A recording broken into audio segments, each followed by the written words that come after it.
Since long time ago, people in Indonesia have a very systematic way to identify the content of the universe and have a very hierarchical way of looking at how the structure of the universe has been developed.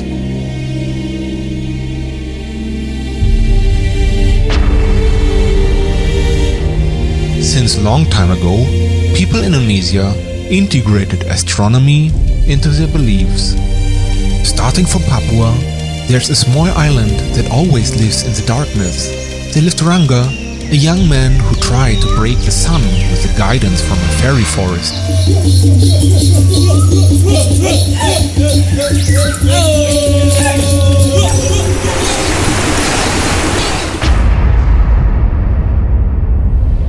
While in Sulawesi, the story began in the kingdom of heaven.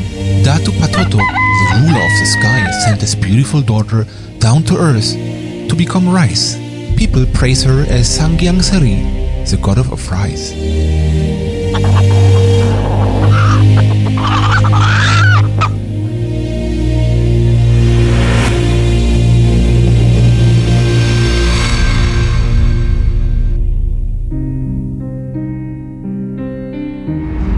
In Kalimantan, Kilip, a young man from the Dayak tribe, accidentally helped the Moon Princess with his wistfully sape sound.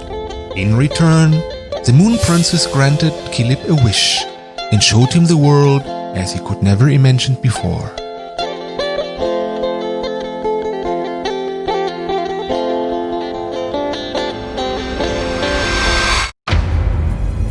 In Sumatra, there's a story about a giant dragon called Halanagodang who ate the moon and the sun because he protected the shepherd who destroyed the dragon's eggs.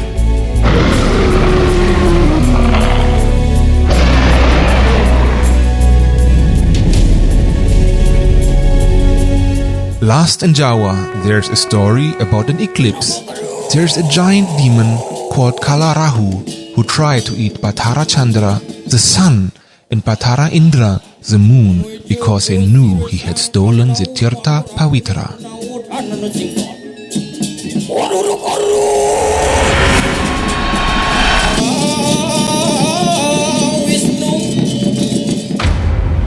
Folklore about astronomy has become an integral part of the local cultures and is applied in the daily life of its people. For example, the livelihood systems of fishermen, the navigation systems, the shipping systems, agriculture, and many rituals that connect human beings with God.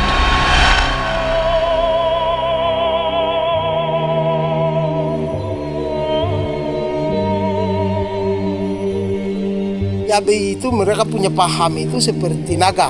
Itu mereka tahu persis kalau bintang naga itu ketika dia mulai muncul dari permukaan laut, itu angin pada kencang, musim selatan itu pada kencang. Karena ekornya itu mengebas laut.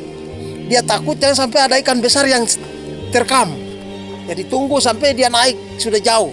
Nah itu baru bisa keluar, itu laut sudah bisa memungkinkan untuk kita bisa seberang.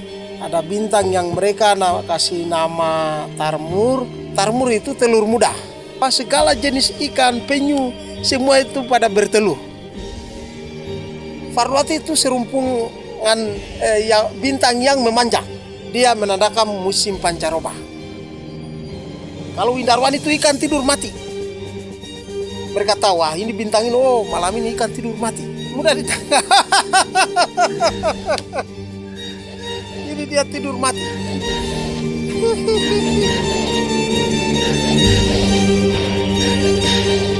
Itu berlayar, bukan terlalu berpatokan kepada kompas dan peta. Tidak. Kita tetap berpatokan kepada alam. Angin, gelombang, bintang. Jadi itu keyakinannya itu orang perahu beda dengan sekarang. Karena sekarang dia menggantungkan teknologi, mesin, radar apa. Kalau kita tidak, betul-betul keyakinan. Kalau keyakinan ada silakan mau doa. Kenapa orang Bira bisa menyeberang sampai Madagaskar? Karena keyakinannya. Jangan berangkat kalau belum mengetahui dirimu sampai ke tujuan. Jangan berangkat sebelum kapalmu tiba. Orion is the plow that used by farmer actually to plant seeds on the paddy rice field. So when they look at the Orion all the time, they think about what is the best time to do some practice in farming.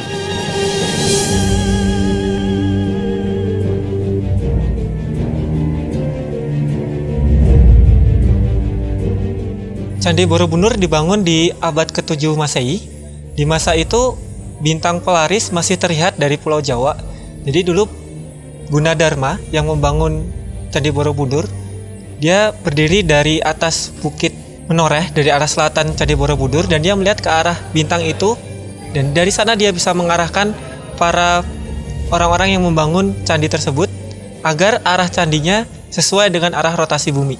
Kita juga akan melihat bahwa arah utara selatannya itu benar persis dengan arah rotasi bumi, bukan dengan kutub magnetik bumi. Pembangunan ini menunjukkan bahwa nenek moyang kita pada zaman dahulu sudah mengerti arah rotasi bumi, mengerti pergerakan bintang-bintang di langit. Knowledge of astronomy is firmly rooted in many cultures in Indonesia. From naming celestial objects and then evolved into local wisdoms and eventually became an important part of modern science. The relationship between ethnoastronomy and modern astronomy building a powerful linkage for modern human civilizations, which are on the one hand are forward-thinking, yet on the other hand are still connected to their traditions, and eventually will inspire young scientists to keep the concept of humanity, that is, a society that promotes world peace.